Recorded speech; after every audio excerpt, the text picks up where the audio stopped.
I need you to calm down. Calm down? You're not listening to me. This is outrageous. Arguing with Judge Judy isn't a defense. It's self-destruction in slow motion. The words fell into the fluorescent silence of the courtroom like a dropped gavel. Cameras blinked red, audience eyes fixed forward, breath held. He was still standing, arms crossed, jaw tight, the trace of a grin trying to survive what he thought was confidence. For a moment, it looked like he might speak again. He didn't. He just swallowed, the sound loud enough for the mic to catch. Across the bench, Judge Judith Scheindlin didn't flinch. Her pen paused midair, resting between fingers that had ended more debates than anyone could count. Every line on her face seemed carved from certainty. When she finally looked up, the air shifted. Electric, expectant, like the second before a storm. It had started as a simple claim, a borrowed lawnmower, a damaged blade, two neighbors who refused to blink first. But pride had turned it into spectacle. He wasn't here to explain. He was here to win. That was his first mistake. "Sir," she said quietly, "when you're in my courtroom, you listen first. You think second. And only then do you speak." He exhaled through his nose, half laughing. "With all due respect, I know how these shows work." That was the wrong sentence, she cut in. The pen tapped once.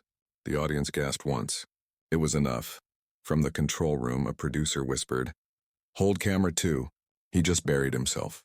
And there it was, the turn everyone recognized too late. Respect had left the room, and humiliation was already taking its seat. If you've ever seen someone talk themselves into regret, you know this silence. She adjusted the case file. "We'll continue," she said.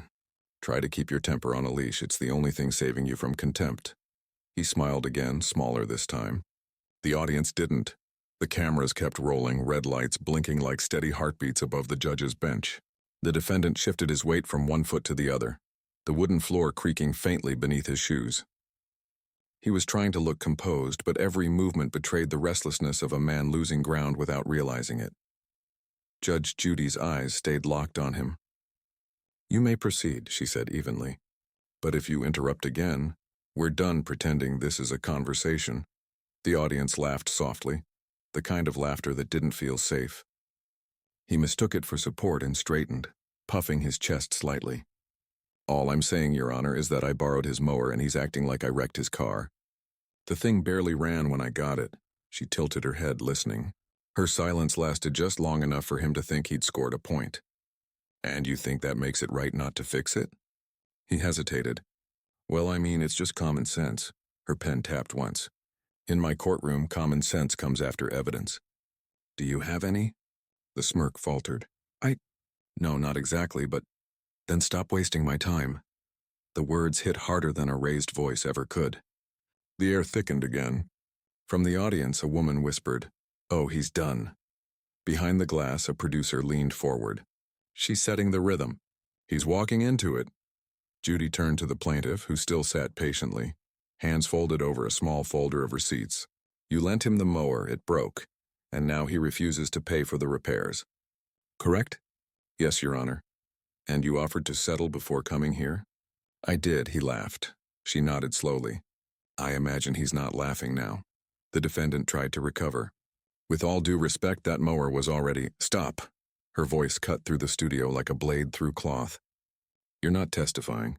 You're just talking. There's a difference. For a heartbeat, no one moved. The lights, the cameras, the hum of the air system. Everything seemed to hold its breath. The narrator's tone, if it could be heard, would have said it all. This was where logic ended and lesson began." Judy leaned forward. "Do you know what happens when you argue instead of answer, sir?" He frowned. "No, ma'am. You lose twice, once in the case, and once in the eyes of everyone watching." The audience gasped, then clapped softly. Instinctively, he looked down, face flushed, suddenly aware that he wasn't just on trial for a broken mower. He was on trial for himself. Judge Judy adjusted her robe, signaling the next turn. "We'll get to the evidence. But first, you're going to learn what accountability sounds like." The camera panned across his expression, a man realizing the show he thought was entertainment had quietly turned into education, and for the first time since he'd spoken, he didn't have a single word to say. The bailiff's shoes echoed softly as he handed a single sheet of paper to the bench. Judge Judy didn't look up. Her glasses slid down just far enough for her eyes to clear the rim. The room felt smaller now. Same walls, same lights, but the air was heavier, as though everyone had realized they were sitting too close to the flame. "This is the receipt for the repairs," she said, voice flat. $380, reasonable, you'll pay it." The defendant exhaled through a forced laugh. "You're kidding, right? That's more than the mower's worth." She looked at him then, not with anger, but with the kind of patience that precedes a thunderclap. "Sir, when something breaks in your possession, its worth is irrelevant. The only number that matters is the one it costs to make it whole again." He shook his head. "That's not fair." The pen tapped once. The sound was louder than it should have been. "Fair? You're standing in a courtroom dedicated to fairness. What you mean is it isn't convenient." The audience hummed, some chuckling under their breath. A camera zoomed slowly toward his face, the producers in the control room whispering cues like surgeons. He crossed his arms. "So I don't even get to explain?" "You've been explaining for 5 minutes," she said. "You just haven't been listening." That landed. His arms dropped. His eyes darted toward the audience, looking for sympathy and finding only fascination. Judge Judy leaned forward slightly, the robe folding like a wave around the desk. "Here's a piece of advice you didn't ask for. When you walk into any courtroom, remember that the fastest way to lose credibility is to try to sound smarter than the truth." Gasps rippled again. Soft, synchronized, involuntary. He blinked, trying to find words, but each second of silence turned heavier than the last. In the booth, one of the editors murmured, "That's the clip. That's the pull." Judy continued, her tone measured, almost kind. "I don't care about your attitude, sir. I care about facts. If you broke it, you pay. If you didn't, prove it. Everything else is noise." The man hesitated. "I'm not used to people talking to me like that." "Then maybe," she said, leaning back, "you should get used to being wrong." The laughter that followed wasn't cruel, it was cathartic. The release of pressure everyone in the room had been holding. Even the bailiff's eyebrows lifted slightly, his expression halfway between amusement and pity. The defendant swallowed hard. "You think you've got it all figured out, don't you?" "No," she replied. "I have it all recorded." "That's better." For the first time, he had no comeback. The cameras caught the moment, the microsecond when arrogance deflated and realization took its place. She turned to the plaintiff. "We'll verify the receipt. If it checks out, judgment is yours." Then, glancing back at the man, she added, "And I hope you learn that talking louder never makes you more right. It just makes you more alone." The audience was silent. Not a cough, not a shuffle. Just that heavy, collective quiet that comes when someone has seen their reflection too clearly. Behind the glass, a producer whispered, "She's not just judging him. She's narrating his downfall." Judge Judy adjusted her papers. "Next, we'll discuss how this happened in the first place. Maybe then you'll understand what accountability looks like." The man stared at the floor, the last of his smirk fading into something that looked almost human. The defendant's voice cracked the moment silence became unbearable. "You're twisting everything I say," he blurted out, hands spread wide as though trying to catch his falling dignity. The sound of it echoed too loudly, bouncing against the courtroom walls. Judge Judy didn't flinch. She looked down at her notes, then back up with a gaze that could have frozen fire. "I'm repeating what you say," she corrected. "You're the one twisting it," the audience murmured, a soft wave of reaction. Cameras panned closer, picking up the shine of sweat gathering at his temple. From the control booth, a producer whispered, "Don't cut, this is the breaking point." He leaned forward, voice rising. "You're not even letting me explain myself." "Because your explanations," she said, "are confessions in disguise." Laughter, sharp, immediate. The kind that cuts deeper because it's true.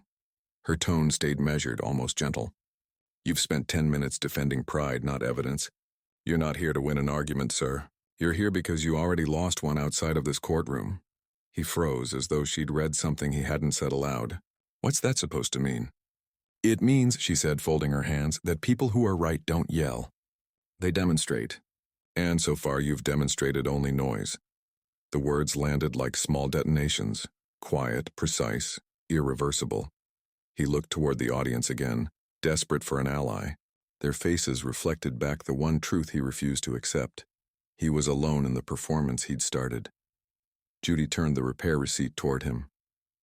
"This paper, not your volume, decides the case. The only thing you've managed to prove is that arrogance ages faster under light. Gasps rippled again, spreading through the room like static. The bailiff's eyes flicked toward the defendant, ready in case pride turned physical. He laughed nervously. "You're unbelievable. I prefer consistent," she replied. "That's what accountability looks like when it's wearing a robe." Her tone sharpened without rising. "Do you think this show runs on spectacle, sir? It runs on truth. The spectacle happens when people forget that."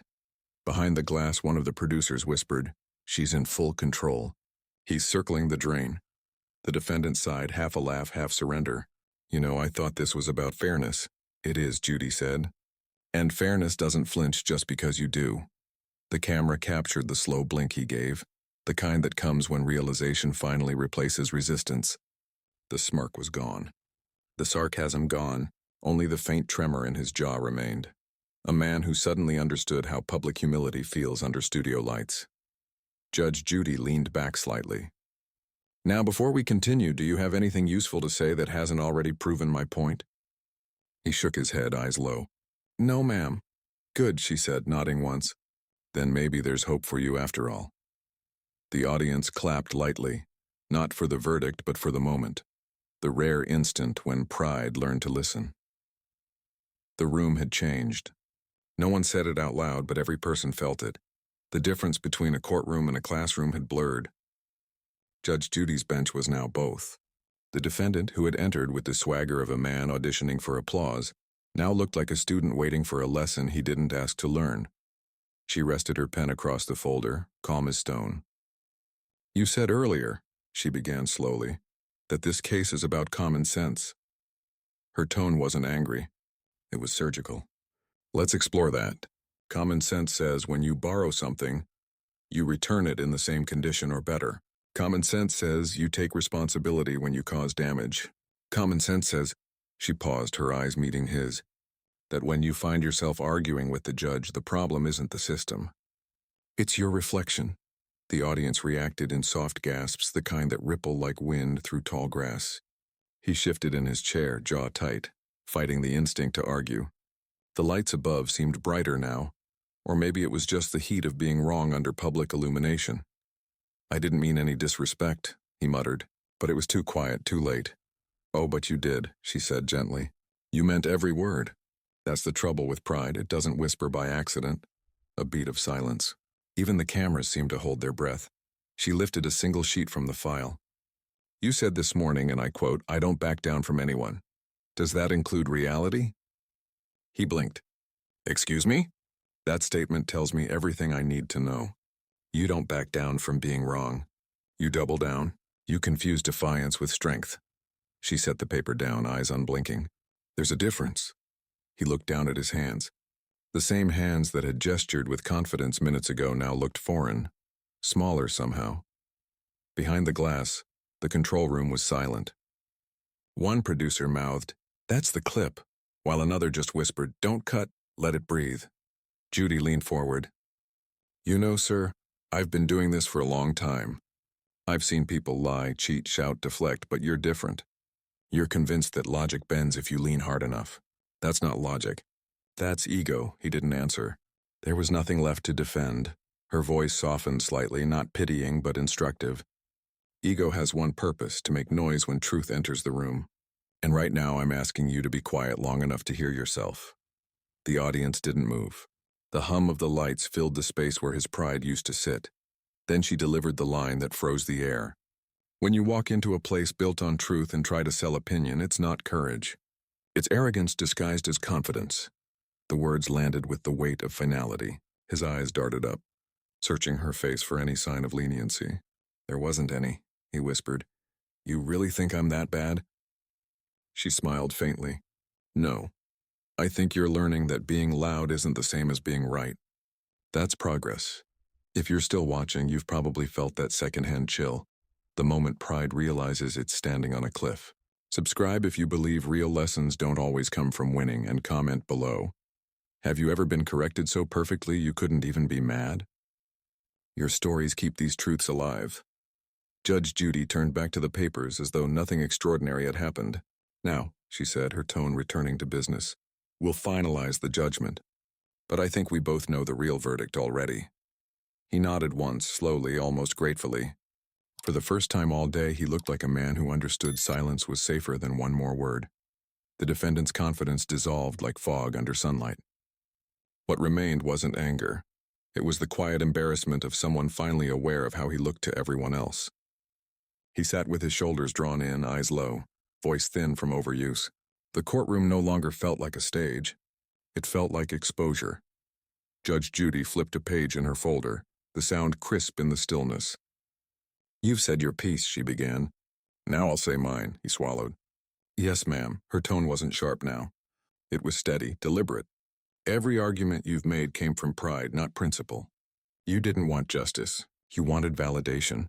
She leaned forward slightly. "You can't win a case by trying to win a room." He nodded once, barely perceptible. She continued, "The law doesn't care how clever you think you sound. It cares whether you did what you were supposed to. And what you were supposed to do," she tapped the folder, "was fix what you broke." The audience watched in still silence. Some faces softened. Others held faint smiles of recognition. Everyone had been that person once, too certain, too loud, too late. He tried one last defense, his voice trembling at the edges. "I really didn't mean to come off disrespectful." "I believe you," she said, "but intent doesn't erase impact. You came in swinging words like weapons, and now you're surprised they cut you back." Behind the glass, a producer whispered, "She's closing the loop. It's over." Judy straightened her papers, the motion like a closing door.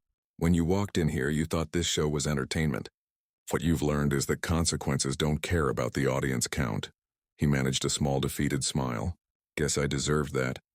She looked at him, not cruelly but with finality. "Guessing is for people who didn't listen. You'll leave here knowing." The bailiff shifted slightly, the unspoken signal that the ruling was near. The audience leaned forward, the air humming with quiet anticipation. Judge Judy lifted the final page. "Judgment for the plaintiff. $380 for the repair. And consider yourself lucky that humility doesn't charge interest." Applause rose, soft at first, then stronger, genuine.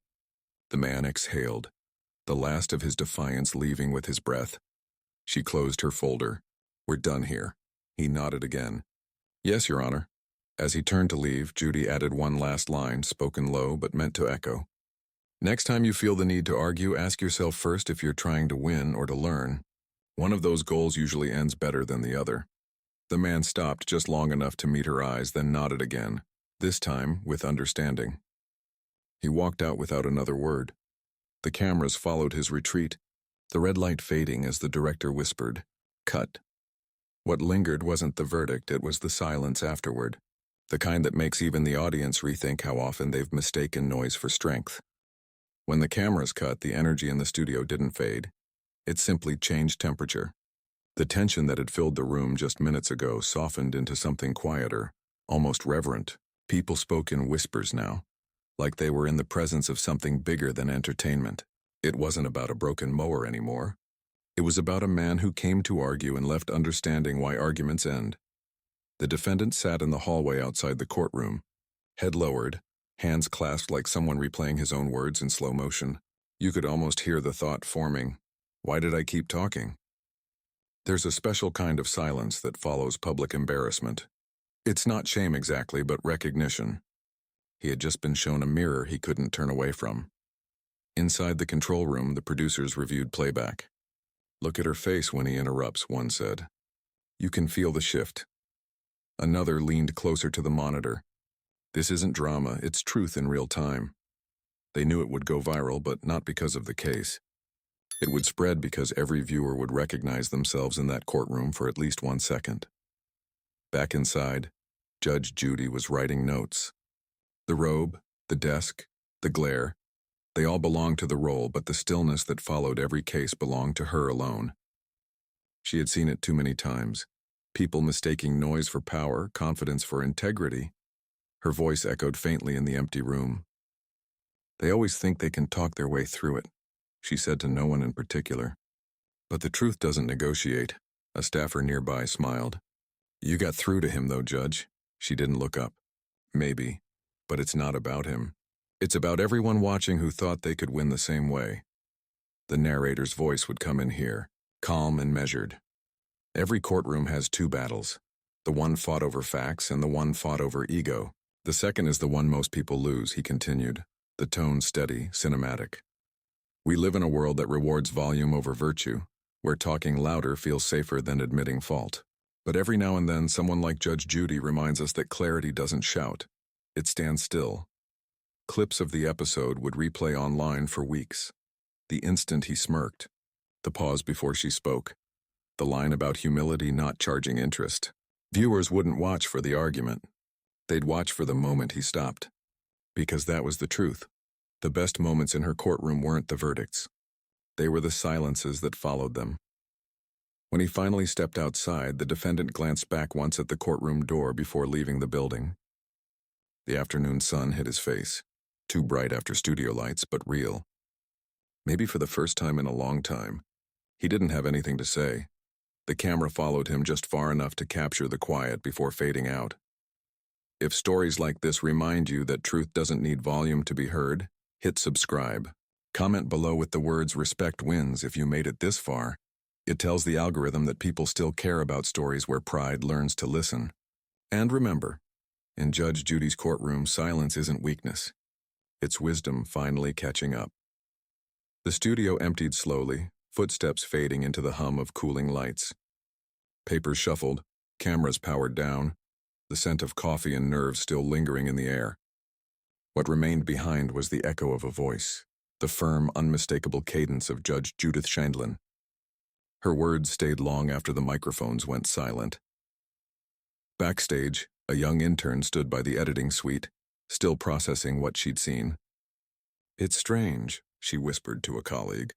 "It wasn't even about the money." Her coworker nodded. "It never is with her. It's about what people think they can get away with, and what happens when they can't." In the hallway, the defendant paused before the exit sign. His reflection stared back from the glass door, tired, smaller, but lighter somehow. You could see it in his shoulders, the subtle curve of someone who had finally stopped performing. For the first time, his silence wasn't defensive. It was honest. Inside the control room, the director replayed the footage for the last time that day. Frame by frame, they watched the transition, the smirk, the defiance, the pause, the look in his eyes when realization hit. "There," the director said softly, pointing at the monitor. "That's the moment he learned." "Learned what?" another asked. "That arguing with authority doesn't make you strong, it just makes you loud." The narrator's voice carried the story's final reflection, smooth and solemn. Every so often we watch someone step into a courtroom and mistake the sound of their own voice for control. But the truth is quieter than that. It lives in composure, in listening, in admitting what pride refuses to say. Judge Judy's courtroom is more than television. It's a mirror. One that doesn't flatter, one that doesn't forgive, but one that always tells the truth. And in that reflection, people see not just a verdict, but a version of themselves they forgot to be: accountable. The screen would fade to footage of the courtroom lights dimming, the bench empty, the American flag behind it motionless. The voice continued. For the man who thought he could argue his way through judgment, the lesson came too late to win the case. But maybe not too late to win himself back. The audience at home wouldn't remember his name. They'd remember the stillness in Judy's eyes, the calm before each word, and the moment arrogance turned to understanding. Clips of the exchange would circulate across social media. He tried to argue with Judge Judy, and instantly regretted it. Not for spectacle, but because something about it felt universal. How quickly we recognize ourselves when someone else is humbled. When the narrator spoke again, it was like closing a book. In every argument, there's a choice to be right or to be real. The man in that courtroom learned the difference. The rest of us just got to watch, fade to black. The screen stayed dark a moment longer before the voice returned. Truth doesn't shout. It simply waits for the noise to stop, a pause. Then softly, and when it finally speaks, even Judge Judy smiles. If you felt that truth hit somewhere deeper than the courtroom, don't just scroll past. Subscribe for more stories where arrogance meets its reckoning. Write "Respect wins" in the comments to keep this message alive, and share it with someone who talks louder than they listen. Because in the end, silence isn't defeat. It's understanding.